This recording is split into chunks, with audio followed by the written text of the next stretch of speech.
Aldehydes and ketones की जितनी भी इम्पॉर्टेंट केमिकल रिएक्शंस थी सारी की सारी कवर तो कर ली हैं। बस 3 रिएक्शंस है एज सच, उतनी कोई ख़ास है नहीं। एक है आपका थोर्प रिएक्शन, एक है मिशाल एडिशन, मेंस के रिस्पेक्ट में तो बिल्कुल भी नहीं। अच्छा, और उसके बाद एक है नोवेंजल रिएक्शन। तो देखो नोवेंजल जो है उसको तो मैं पूरा मैकेनिज़्म के साथ बताऊंगी। थोर्प इतनी छोटी है कि उसमें मैकेनिज़्म क्या और क्या नहीं तो वो बता दी जाएगी। मिशाल एडिशन में हम लोग सिर्फ ट्रिक पे काम करेंगे, ठीक है। मैं पहले ही डिक्लेयर कर देती हूँ ताकि बाद में किसी को कोई कन्फ्यूजन ना हो कि अरे ऐसा वैसा। तो सबसे पहले थोर्प रिएक्शन में हम लोगों को सबस्ट्रेट क्या चाहिए, आप किस सबस्ट्रेट का प्रयोग करोगे जिसकी वजह से आपको ये थोर्प रिएक्शन देखने को मिले। तो सबसे पहले यहाँ पे हम लोग नाइट्राइल ग्रुप होना हमको, ठीक है। कौन सा ग्रुप होना? Nitrile group. ऐसा कंपाउंड चाहिए जिसमें नाइट्राइल ग्रुप हो, यानी कि RC और ये ट्रिपल बॉन्ड N, ये वाले। अब लेकिन ये जो नाइट्राइल ग्रुप आपको चाहिए, इन नाइट्राइल ग्रुप लोगों के पास क्या होना चाहिए? अल्फ़ा हाइड्रोजन होना चाहिए। तो जब इन लोगों के पास अल्फ़ा हाइड्रोजन एटम होगा तो ये लोग थोर्प रिएक्शन आपको देंगे, ठीक है। अच्छा, कोई रिएजेंट यहाँ पे चाहिए होता है कि हमको? ऑब्वियसली बिना रिएजेंट के कैसे काम चलेगा। तो यहाँ पे जो रिएजेंट हम इसको देते हैं दैट इज़ अ बेस, ठीक है। वो हम लोग क्या प्रोवाइड करते हैं? इसे बेस। अच्छा, अब बेस के नाम पर तुम इसको अच्छा खासा कोई स्ट्रॉन्ग बेस दो। अच्छा, बेस दे दिया, अब क्या होगा आगे? और कुछ खास पॉइंट और कोई बातचीत? राइट, प्रोडक्ट बनेगा। अच्छा ठीक है, प्रोडक्ट बना देते हैं। अब जो प्रोडक्ट यहाँ बन रहा है वो प्रोडक्ट आप उसे क्या कहोगे? क्या है वो प्रोडक्ट का नाम? क्या, कैसे, क्या?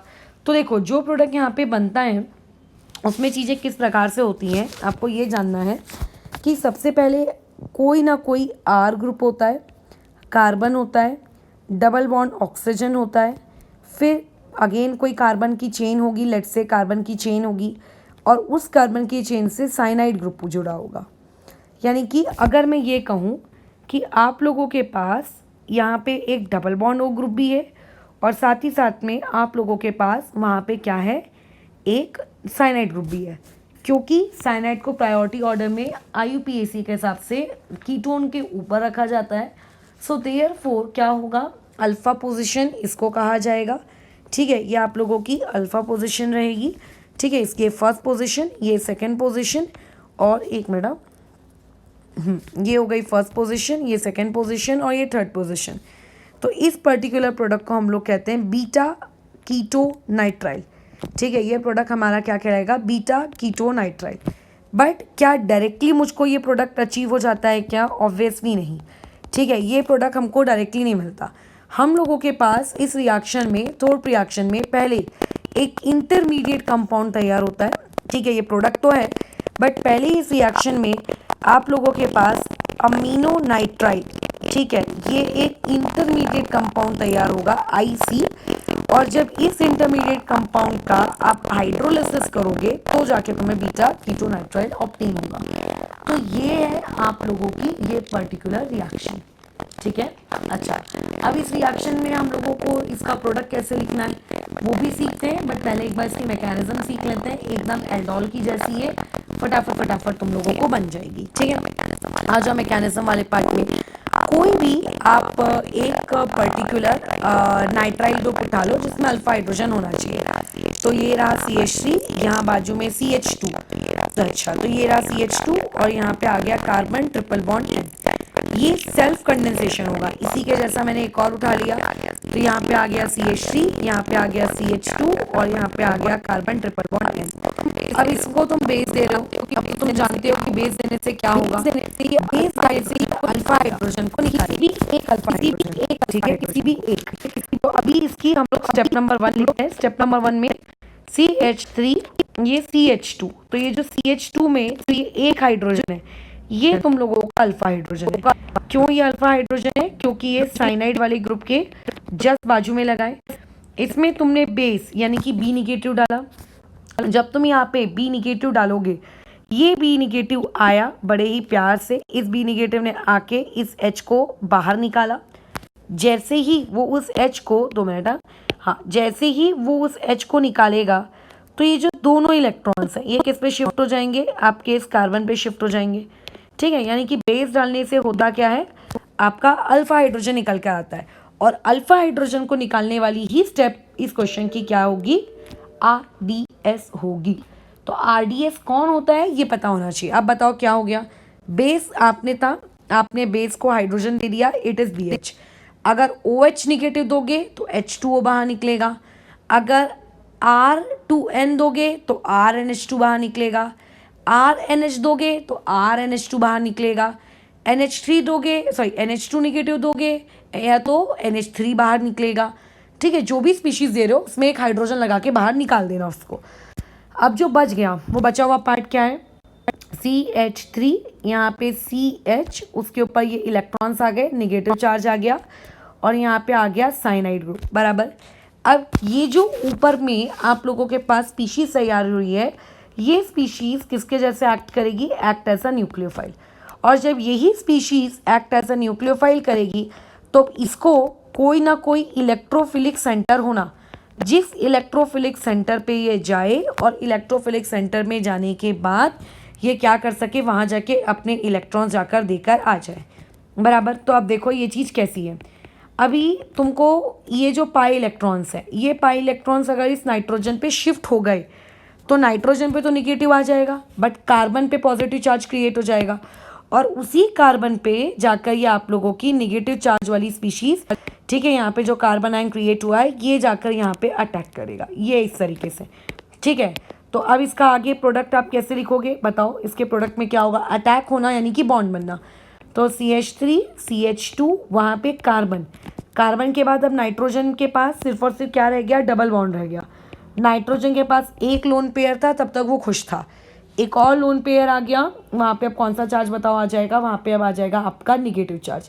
उसी कार्बन से नीचे में मैंने क्या जोड़ दिया, CH जोड़ दिया, उस CH से CH3 कनेक्टेड है, और उसी CH से C�BN कनेक्टेड है, बराबर। तो ये जो पर्टिकुलर स्पीशीज तैयार होती है इसी को हम लोग हमारा इंटरमीडिएट कंपाउंड IC कहते हैं, एंड दिस इज माई इम्यूनोनाइट्राइल, बराबर, इम्यूनोनाइट्राइल ये हम लोगों का है। और उसमें अब जब तुम इस पर्टिकुलर स्टेप में इसमें हाइड्रोलिसिस करके इसको वाटर दोगे तो आप लोगों का पर्टिकुलर कंपाउंड क्या तैयार हो जाएगा, बीटा कीटोनाइट्राइल। कैसे तैयार होगा वो देखते हैं, ठीक है। तो देखो ये जो नीचे का ग्रुप है जिसको तुमने अटैच किया उसको कुछ मत करो, जो ये बाजू वाला अल्काइल ग्रुप है इसको भी कुछ मत करो, ये वाला जो स्पीशीज़ है, ये वाली स्पीशीज़, इसमें अपन ट्रिक लगाएंगे। कैसे ट्रिक लगाएंगे, ये ट्रिक है, ठीक है, जैसे कार्बन डबल बॉन्ड नाइट्रोजन है तो ये ट्रिक है। ट्रिक वाइज कैसे काम करना है समझते हैं। डबल बॉन्ड को वैसे ही रहने दो, इस नाइट्रोजन को हटाओ, क्या करके हटाने का है, 3 हाइड्रोजन देकर, और इसको 2 एक O देकर, ठीक है। तो ये जब नाइट्रोजन 3 हाइड्रोजन लेकर बाहर गया तो वो क्या बना लेगा, अमोनिया NH3, और जो बचा हुआ पार्ट है जैसे कि CH3 CH2, फिर वो एक कार्बन से वही कार्बन जब नाइट्रोजन छोड़ देगा उसके बाद डबल बॉन्ड हो, और नीचे वाला जो पार्ट है वो तो वैसे का वैसी। तो तुम ये देख लो, एक कार्बन पे डबल बॉन्ड O और दूसरे कार्बन पे cyanide group. So this particular species is known as beta ketonitrile. ये पर्टिकुलर स्पीशीज हम लोगों की क्या कहलाती है, बीटा कीटोनाइट्राइल। मैकेनिज्म बहुत ही सिंपल सी थी, शॉर्ट सी थी, प्यारी सी थी, ज़्यादा लंबा तो ये वीडियो देखो है ही नहीं कि इसमें मैं क्या बोलूँ तुम्हें अब। अच्छा, और उसके बाद नेक्स्ट पार्ट में जाते हैं। अब इसका डायरेक्ट ट्रिक, अगर मुझे इसका प्रोडक्ट डायरेक्ट लिखना हो तो इसकी ट्रिक कैसे वर्क करेगी, जैसे एल्डोल में करते थे ना, सेम वही काम।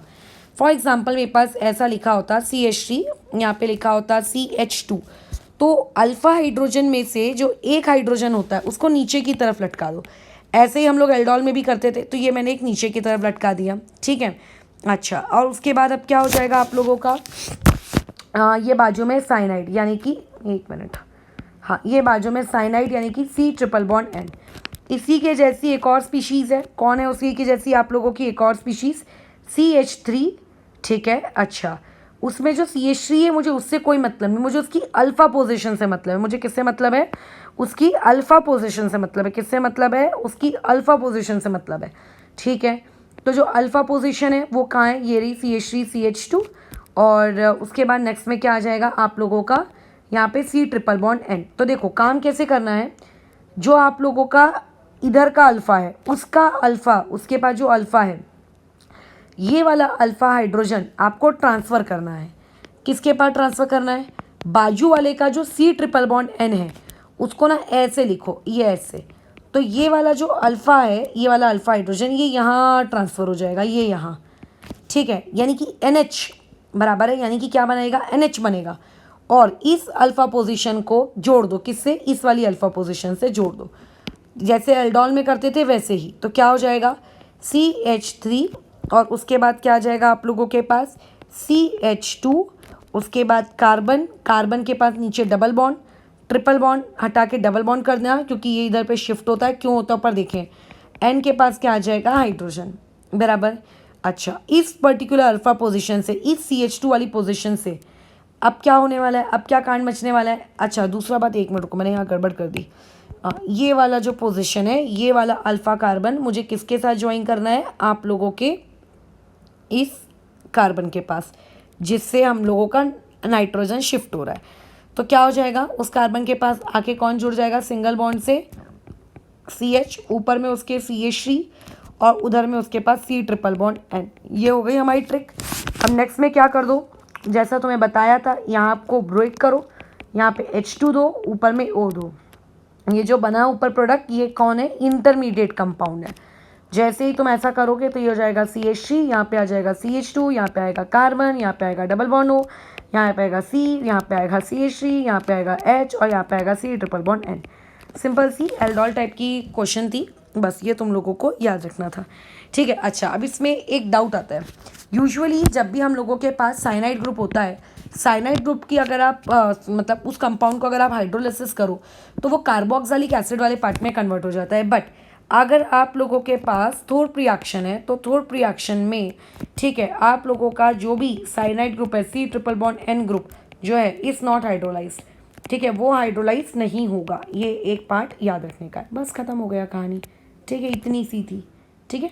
तो इसके बाद की जो नेक्स्ट रिएक्शन हम लोग पढ़ेंगे वो नोवेंजल रिएक्शन रहेगी। बट मैं अगेन कह रही हूँ, चीज़ों को अगर स्किप भी कर दोगे तो कुछ नहीं जाएगा। इवन मैं देखूंगी कि वो कितनी ज़्यादा इंपॉर्टेंट है, इसका प्रीवियस ईयर्स में क्या लेना देना है, और अगर उसका मुझे कोई लेना देना नहीं दिखेगा तो मैं दोनों नोवेंजल और मिशाइल एडिशन की सिर्फ ट्रिक पे काम करूंगी, और ये मान के ही चलो कि हम सिर्फ ट्रिक पे काम करेंगे, नो रिएक्शन मैकेनिज्म, क्योंकि कोई काम की नहीं है वो आप लोगों के लिए, ठीक है।